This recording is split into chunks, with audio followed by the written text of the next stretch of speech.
আসসালামু আলাইকুম। আয়াতুন কুকিংয়ে আপনাদের জানাই সকলকে স্বাগতম। শীত তো প্রায় চলেই আসলো, তাই না? আর রাত্রে ডিনারে কি খাবেন ভাবছেন? তবে শীতের সবজি দিয়ে বানিয়ে ফেলুন বাড়িতে থাকা উপকরণ দিয়ে এই সুন্দর ফুলকপি দিয়ে পাঁচমিশালি সবজি।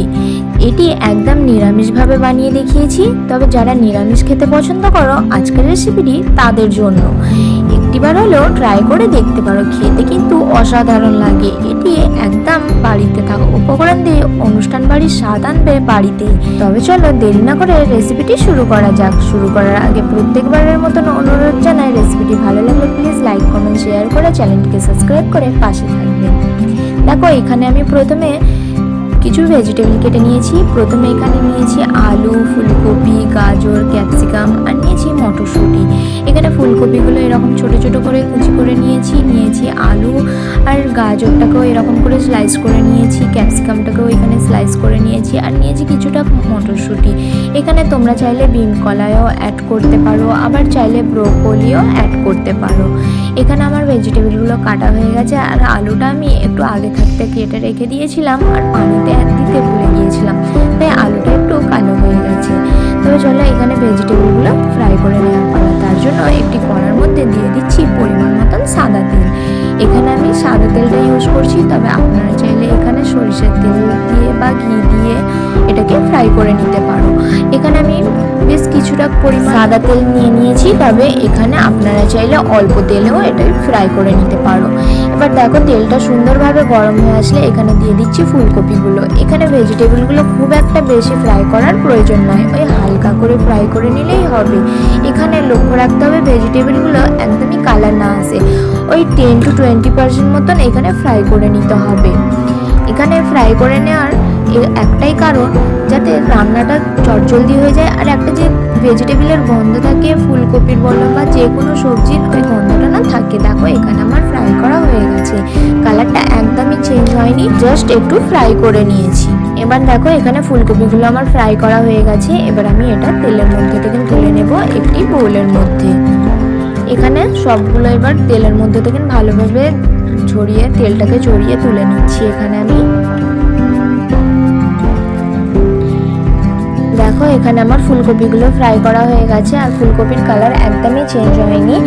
এবার আমি এর মধ্যে দিয়ে দেব কুচি করে রাখা আলু। এখানে আমি আলুটাও দিয়ে দিচ্ছি। এখানে ভেজিটেবলের পরিমাণটা আপনারা আপনাদের পছন্দ মতন কমিয়ে বা বাড়িয়ে নিতে পারেন। যতটা পরিমাণ বানাতে চান ততটা পরিমাণ করে কুচি করে নিতে হবে। তবে এখানে যে ভেজিটেবলগুলো দিচ্ছি সেইগুলো যে কম বেশি করে দিতে হবে তার কোনো মানে নাই, যেটা যতটা খেতে পছন্দ করেন ততটা পরিমাণ এখানে দিয়ে দিতে হবে। এবার দেখো আলুগুলোকেও আমি ফ্রাই করে নেব, তবে আলুগুলো একটু লালচে করে ফ্রাই করে নিচ্ছি। এখানে আমি আলুটা একটু লালচে করে ফ্রাই করার চেষ্টা করবেন, তাহলে কি খেতে বেশি ভালো লাগে। এখানে দেখো আলুগুলোও ফ্রাই করা হয়ে গেছে। এবার আমি তুলে নিচ্ছি আলুগুলোকে। এবার আলুগুলো ফ্রাই করা হয়ে গেলে আমি ভালোভাবে তুলে নেব। এবার তেলটা যেহেতু অনেকটাই গরম, বাকি ভেজিটেবলগুলো ফ্রাই করার কোনোই অসুবিধা হবে না, চটজলদি ফ্রাই হয়ে যাবে। এখানে দেখো আলুগুলো আমি তুলে নিয়েছি। এবার দিয়ে দেব এর মধ্যে গাজর। এখানে গাজরটা আমি খুব একটা ফ্রাই করব না, তেলটা যেহেতু অনেকটাই গরম, তেলের মধ্যে দেওয়ার সাথে সাথে দেখবে কালারটা অনেকটা চেঞ্জ হয়ে গেছে। ওই 1-2 বার নাড়াচাড়া করে আমি গাজরগুলোকেও তুলে নেব। দেখো তেলের মধ্যে দেওয়ার সাথে সাথে গাজরগুলো অনেকটাই কালার চেঞ্জ হয়ে গেছে। এবার আমি গাজরগুলোকেও তুলে নিচ্ছি। প্রত্যেককে বলে রাখি, প্রত্যেকেই তো আমার ভিডিও দেখছো কিন্তু কেউ লাইক সাবস্ক্রাইব করছো না। প্লিজ আমার রেসিপি যদি ভালো লেগে থাকে একটি লাইক কমেন্ট শেয়ার করে চ্যানেলটিকে সাবস্ক্রাইব করে পাশে থাকার জন্য অনুরোধ জানাই। আপনাদের কাছে হয়তো একটি লাইক সাবস্ক্রাইবের কোনো দাম নাই, কিন্তু আমাদের মতন যারা ভিডিও বানায় তাদের কাছে একটি লাইক আর সাবস্ক্রাইবের অনেকটাই দাম। একটি লাইক আর সাবস্ক্রাইব আমাদের মনে ইচ্ছে জাগিয়ে তোলে ভিডিও বানাবার জন্য বা নিত্য নতুন রেসিপি আপনাদের সামনে তুলে ধরার জন্য। দেখো এখানে কথা বলতে বলতে আমার গাজরটাও বেশ ফ্রাই করা হয়ে গেছে। এবার দিয়ে দিচ্ছি ক্যাপসিকাম।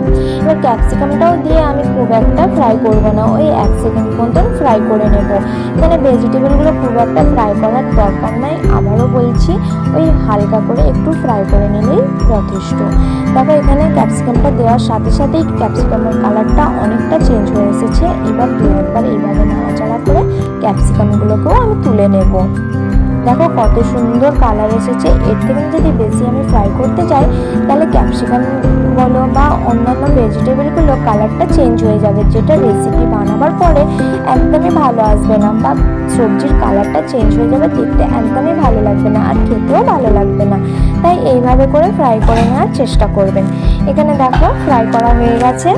এবার তেলটা যেহেতু অনেকটাই গরম, আমি গ্যাসের ফ্লেমটা বন্ধ করে দেবো। গ্যাসের ফ্লেমটা বন্ধ করে এবার আমি যে স্টিনারের মধ্যে আমি সব কিছু ছেঁকে নিচ্ছিলাম তার মধ্যে আমি মটরশুঁটিগুলো দিয়ে দেবো। মটরশুঁটিগুলো দিয়ে আমি একটু এইভাবে করে ফ্রাই করে নেব। যেহেতু তেলের মধ্যে দিলে মটরশুঁটিগুলো ফাটবে আর অনেকটাই ছিটকে ছাটকে এদিক ওদিক হয়ে যাবে, তাই আমি এইভাবে করে ফ্রাই করে নিচ্ছি।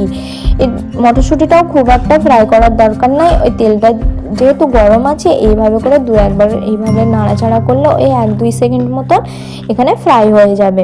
দেখো এখানে মটরশুঁটিটাও ফ্রাই হয়ে গেছে, কালারটা চেঞ্জ হয়ে গেছে। এবার আমি মটরশুঁটিগুলোও তুলে নেব। এখানে আমার মটরশুঁটিও ফ্রাই হয়ে গেছে, সব কিছু ভেজিটেবল এখানে আমার ফ্রাই করা হয়ে গেছে, দেখে নিশ্চয়ই বুঝতেই পারছো। এবার আমি ভেজিটেবলগুলোকে সাইডে রেখে দিচ্ছি। দেখো কত সুন্দর কালার এসেছে, তাই না ভেজিটেবলে? এবার আমি এটা সাইডে রেখে দিচ্ছি। এবার তেলটা এতটা তেল আমার লাগবে না, যতটা প্রয়োজন ততটা আমি তেল নেব, বাকিটা আমি ঢেলে রেখে দেবো। দেখো এখানে আমার তেলটা আমি ঢেলে রেখে দিয়েছি। এবার এখানে আমি 2 টেবিল চামচ পরিমাণ তেল নিয়ে নিয়েছি। তবে এখানে আপনারা চাইলে আবারও বলছি সরিষার তেল, বাটার বা ঘি দিয়েও এটা বানিয়ে নিতে পারেন এই পর্যায়ে। এবার দেখো তেলটা যেহেতু অনেকটাই গরম, তাই আমি আর খুব বেশি গরম করলাম না। এবার তেলের মধ্যে দিয়ে দিচ্ছি আমি হিং। এখানে হিংটা দিয়ে দিচ্ছি 1/2 চা চামচ পরিমাণ। হিংটা অবশ্যই ইউজ করার চেষ্টা করবেন, আবার যদি বাড়িতে না থাকে স্কিপও করতে পারেন। হিংটা দিলে খেতে ভালো লাগে। বিয়েবাড়ি, অনুষ্ঠান বাড়িতে দেখবে অনেক সময় হিংটা অনেক রেসিপিতে ট্রাই করা হয়, যার কারণে অনুষ্ঠান বাড়ির রেসিপি খুবই ভালো লাগে। দেখো হিংটা সুন্দরভাবে ফুটে আসলে দিয়ে দিচ্ছি একটা তেজপাতা, 2টো ছোট এলাচ, দিয়ে দেবো একটা দারচিনি, আর দিয়ে দেবো কয়েকটা গোলমরিচ আর 3 থেকে 4টে লবঙ্গ। এখানে সুন্দরভাবে ফোড়নটাকে আমি ফ্রাই করে নেব যতক্ষণ পর্যন্ত না একটা সুন্দর গন্ধ চলে আসে ফোড়নে। তবে এখানে কিভাবে আমার ক্যামেরাটা অফ হয়ে গিয়েছিল, যার কারণে এখানে বাকি উপকরণগুলো দিচ্ছিলাম রেকর্ড হয়নি, তাই বাকি ক্লিপটা দিতে পারলাম না। তাই বলে রাখি, যখন ফোড়নটা সুন্দরভাবে ফুটে আসবে আর একটা সুন্দর ঘ্রাণ ছেড়ে আসবে, সেই পর্যায়ে দিয়ে দিতে হবে কুচো করে রাখা মিডিয়াম সাইজে 2টো টমেটো। এখানে আপনারা চাইলে টমেটো পেস্টটাও দিয়ে দিতে পারেন। এবার টমেটোটা দেওয়ার পরে দিয়ে দেবো স্বাদ অনুযায়ী লবণ। লবণটা দেওয়ার কারণে টমেটোটা জলদি জলদি সিদ্ধ হয়ে যাবে আর টমেটোটা সুন্দরভাবে মাখা মাখা হয়ে আসবে। এখানে যতক্ষণ পর্যন্ত না টমেটোটা মাখা মাখা হয়ে আসে আর সিদ্ধ হয়ে আসে, সেই পর্যন্ত এখানে রান্না করে নিতে হবে বা ফ্রাই করে নিতে হবে টমেটোগুলো। এখানে টমেটোগুলোকে আমি ছোট ছোট করে কুচি করে নিয়েছিলাম, আপনারা চাইলে পেস্টও করে নিতে পারেন। পেস্টটা করে নিলে আর কি তাড়াতাড়ি হয়। দেখো টমেটোটা এখানে বেশ মাখো মাখো হয়ে এসেছে বা সিদ্ধ হয়ে এসেছে। এই পর্যায়ে দিয়ে দেবো আমি আদার পেস্ট। এখানে আদার পেস্ট আমি ইউজ করেছি, তবে তোমরা চাইলে এখানে আদা গ্রেট করেও দিয়ে দিতে পারো। আবার যারা নিরামিষ খেতে পছন্দ করে তাদের জন্য এই রেসিপিটি, তাই আমি রসুনটা ইউজ করলাম না। তবে যারা রসুন খেতে পছন্দ করে তারা অবশ্যই আদা রসুনের পেস্টটা ইউজ করতে পারো। এখানে 1 টেবিল চামচ পরিমাণ আদার পেস্টটা দিয়ে দিলাম। দিয়ে এবার টমেটো আর আদার পেস্টটা সুন্দরভাবে ফ্রাই করে নিতে হবে, কাঁচা গন্ধ না থাকে।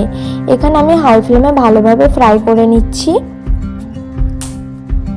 এখানে ভালোভাবে টমেটো আর আদার পেস্টটা সুন্দরভাবে ফ্রাই হয়ে গেলে এখানে দিয়ে দেবো আমি 1/2 চা চামচ পরিমাণ হলুদ গুঁড়ো। এখানে এই পর্যায়ে আমি হলুদ গুঁড়োটা দিচ্ছি কারণ সবজির মধ্যে কালারটা খুব সুন্দর আসে, তাই এই পর্যায়ে আমি হলুদ গুঁড়োটা দিয়ে দিচ্ছি। তবে আপনারা চাইলে পরেও ইউজ করতে পারেন। এবার সুন্দরভাবে হলুদ গুঁড়োটা দেওয়ার পরে এটি আবারও মিক্স করে আমি 2 থেকে 3 সেকেন্ডের জন্য ফ্রাই করে নেব হলুদ, আদা আর টমেটোর পেস্টটাকে। এবার ভালোভাবে ফ্রাই করে নিতে হবে। এখানে 2 থেকে 3 সেকেন্ড মতন ফ্রাই করা হয়ে গেলে দিয়ে দেব কয়েকটা কাঁচা লঙ্কা। এখানে কাঁচা লঙ্কাগুলোকে আমি মাছ বরাবর কাট লাগিয়ে নিয়েছিলাম। এখানে কাঁচা লঙ্কার পরিমাণ যতটা ঝাল খেতে পছন্দ করো সেই অনুযায়ী কাঁচা লঙ্কাটা দিয়ে দিতে পারো। এখানে আমি 4টে কাঁচা লঙ্কা দিয়ে দিয়েছি। কাঁচা লঙ্কাটা যেহেতু কোনো রকম ঝাল ছিল না, দেখতে এরকম কিন্তু কোনো রকম ঝাল ছিল না, তাই এখানে আমি 4টে কাঁচা লঙ্কা ইউজ করেছি। তবে এই রেসিপিতে বেশি ঝাল ভালো লাগে না, তাই একটু ঝালের পরিমাণটা কম রেখে বানানোর চেষ্টা করবে। খুব সুন্দর লাগে, পুরো অনুষ্ঠান বাড়ির মতন এই সবজির রেসিপিটি তৈরি হবে। দেখো এখানে কাঁচা লঙ্কাটা দেওয়ার পরে আবার আমি 2 থেকে 3 সেকেন্ড মতন ফ্রাই করে নিয়েছি। এবার দিয়ে দিচ্ছি কাশ্মীরি লঙ্কার গুঁড়ো। এখানে কাশ্মীরি লঙ্কার গুঁড়োটা 1/2 চা চামচ দিয়ে দিচ্ছি। তবে কাশ্মীরি লঙ্কার গুঁড়োটা অপশনাল, আপনারা চাইলে স্কিপও করতে পারেন, আমি কালারের জন্য জাস্ট ইউজ করলাম। এখানে এবার দিয়ে দিচ্ছি আমি জিরে গুঁড়ো 1 টেবিল চামচ পরিমাণ, ধনিয়া গুঁড়ো 1/2 টেবিল চামচ পরিমাণ। এবার আর কোনো রকম মশলা দেব না। এবার এই মশলাগুলো দিয়ে আমি ভালোভাবে ফ্রাই করে নেব। এখানে যাতে মশলাটা না ধরে যায় তার জন্য এখানে আমি দিয়ে দিচ্ছি অল্প করে পানি। এখানে পানিটা দিয়ে অল্প অল্প করে আমি কষিয়ে নেব মশলাটা, যাতে মশলার কাঁচা গন্ধটা না থাকে। এখানে মশলাটা সুন্দরভাবে কষিয়ে নিতে হবে। যেহেতু এখানে ভেজিটেবল দেওয়ার পরে খুব একটা কষা যাবে না বা কষবো না, তাই এখানে আমি মশলাটা প্রথমে কষে নিচ্ছি ভালোভাবে। অল্প অল্প পানি দিয়ে এখানে কষে নিতে হবে। এখানে দেখো মশলাটা সুন্দরভাবে কষানো হয়ে গেছে আমার। এবার এই পর্যায়ে দিয়ে দেবো আমি ভেজিটেবলগুলো, যে ভেজিটেবলগুলো আমি ফ্রাই করে রেখেছিলাম আগে থেকে, সেই ভেজিটেবলগুলো দিয়ে দিচ্ছি এখানে। এখানে ভেজিটেবলটা দেওয়ার পরে আমি ওই 3 থেকে 4 মিনিট মতন কষিয়ে নেব। এখানে খুব একটা কষানোর দরকার নেই ভেজিটেবলটা, যেহেতু আগে থেকে আমি ফ্রাই করে রেখেছিলাম, তাই এখানে আর কোনো রকম গন্ধ লাগার চান্সই নেই। তাই এখানে অল্প করে আমি কষিয়ে নেব, যাতে সুন্দরভাবে মশলাটা ভেজিটেবলের মধ্যে অ্যাড হয়ে যায় বা ঢুকে যায়। তাই এখানে কষিয়ে নিতে হবে ওই 3 থেকে 4 মিনিট কি 4 থেকে 5 মিনিট মতন কষিয়ে নেব লো ফ্লেমে। এখানে সুন্দরভাবে কষিয়ে নিতে হবে। অবশ্যই গ্যাসের ফ্লেমটা লোতে রেখে কষাবার চেষ্টা করবেন, নাহলে নিচে লেগে যাবে আর দেখতেও ভালো লাগবে না, খেতেও ভালো লাগবে না। এখানে প্রয়োজন মতন অল্প অল্প পানি দিয়ে এটাকে কষিয়ে নিতে হবে, খুব একটা বেশি পানি দিয়ে কষাবেন না। এবার দেখো এখানে খুব সুন্দরভাবে আমার কষানো হয়ে গেছে। 3 থেকে 4 মিনিট মতন আমি কষিয়ে নিয়েছি। এবার এখানে দিয়ে দিচ্ছি পরিমাণ মতন পানি। এখানে অল্প একটু পানি দেব। এই রেসিপিতে খুব একটা পানি ইউজ হয় না, এই রেসিপিটা মাখো মাখো হয়, তাই ভেজিটেবলের গায়ে গায়ে যেন পানি লেগে থাকে সেই পরিমাণে এখানে পানি দিতে হবে। এতটা পানি দেবেন যেন ভেজিটেবলগুলো সুন্দরভাবে সিদ্ধ হয়ে যায়। খুব একটা বেশি পানি দেবেন না, তাহলে খেতেও ভালো লাগবে না আর দেখতেও ভালো লাগবে না। দেখো এখানে আমি অল্প করে পানি দিয়ে এবার গাগুলোকে ভালোভাবে ধুয়ে নিচ্ছি, কড়ার গাগুলোকে। এবার সমান করে একটু ভালোভাবে এটাকে ঝাঁকিয়ে নিচ্ছি। দেখো এখানে আমার পানি দেওয়া হয়ে গেছে, খুব একটা বেশি পানি দিইনি, মাখো মাখো হয়ে আছে পানিটা। এতটা কি পানি দিতে হবে যেন এটাকে সেদ্ধ হয়ে যায়। এবার দেখো ওপর থেকে আমি দিয়ে দিচ্ছি একটু ধনিয়া পাতা কুচি। এখানে আমি কিছুটা ধনিয়া পাতা কুচি দিয়ে দিয়েছি। এবার এটাকে ওপর থেকে দিয়ে দেবো আমি স্বাদটাকে ব্যালেন্স রাখার জন্য কিছুটা চিনি। এখানে 1 টেবিল চামচ পরিমাণ চিনি দিয়ে দিচ্ছি। তবে চিনিটা আপনারা চাইলে স্কিপও করতে পারেন, চিনিটা অপশনাল। তবে বিয়েবাড়ি অনুষ্ঠান বাড়িতে দেখবেন এই রেসিপিটি একটু হালকা হালকা মিষ্টি মিষ্টি লাগে খেতে, তাই এখানে আমি চিনিটা ইউজ করেছি, তবে আপনারা চাইলে স্কিপও করতে পারেন। এবার গ্যাসের ফ্লেমটা লোতে রেখে এটা আমি সিদ্ধ হওয়ার জন্য রেখে দেব। দেখো এখানে আমার রেডি হয়ে গেছে। দেখো কতটা সুন্দর কালার এসেছে, তাই না? এখানে ভেজিটেবলগুলো খুব সুন্দরভাবে সিদ্ধ হয়ে গেছে। এবার আমি গ্যাসের ফ্লেমটা বন্ধ করে দেব। দেখো কতটা সুন্দর লাগছে কালারটা, জাস্ট দেখতে অসাধারণ হয়েছে। দেখে যেরকম লোভনীয় লাগছে, খেতেও কিন্তু অনেকটা সুস্বাদু। দেখো এবার এটা রেডি হয়ে গেছে, সাইডে রেখে দিয়েছি। অন্যদিকে একটি আমি নিয়ে নিচ্ছি তারকা প্যান। তারকা প্যানের মধ্যে নিয়ে নিয়েছি 2 থেকে 3 টেবিল চামচ পরিমাণ সরিষার তেল। এখানে আপনারা চাইলে ঘি বাটার দিয়েও একটি ফোড়ন দিয়ে দিতে পারেন। এবার এর মধ্যে দিয়ে দিয়েছি আমি কিছুটা 5 ফোড়ন, ওই 1 চা চামচ পরিমাণ। এবার 5 ফোড়নটা দিয়ে সুন্দরভাবে ফুটে আসলে এবার আমি দিয়ে দেবো এই ভেজিটেবলের মধ্যে। এবার ভেজিটেবলের মধ্যে দিয়ে এটাকে সুন্দরভাবে মিক্স করে নিতে হবে, যাতে 5 ফোড়নের গন্ধটা সুন্দরভাবে মিক্স হয়ে যায় ভেজিটেবলের মধ্যে। দেখো এই রেডি হয়ে গেল আমার ফুলকপির 5 মিশালি সবজি। দেখে কিন্তু অসাধারণ লাগছে, দেখে নিশ্চয়ই বুঝতে পারছো যে কতটা লোভনীয় আর কতটা সুন্দর হয়েছে। এটা এবার সার্ভ করার জন্য রেডি হয়ে গেছে। এবার আপনারা চাইলে রুটি, পরোটা, লুচি বা রুমালি রুটি বলো, নান, যে কোনো রুটি পরোটার সাথে এটা সার্ভ করে নিতে পারো। খেতে কিন্তু অসাধারণ লাগে। কেমন হয়েছে জানাতে ভুলবেন না। ভালো লাগলে প্লিজ লাইক, কমেন্ট, শেয়ার করে চ্যানেলটিকে সাবস্ক্রাইব করে পাশে থাকবেন। আল্লাহ হাফেজ। আবার দেখা হচ্ছে নেক্সট রেসিপিতে।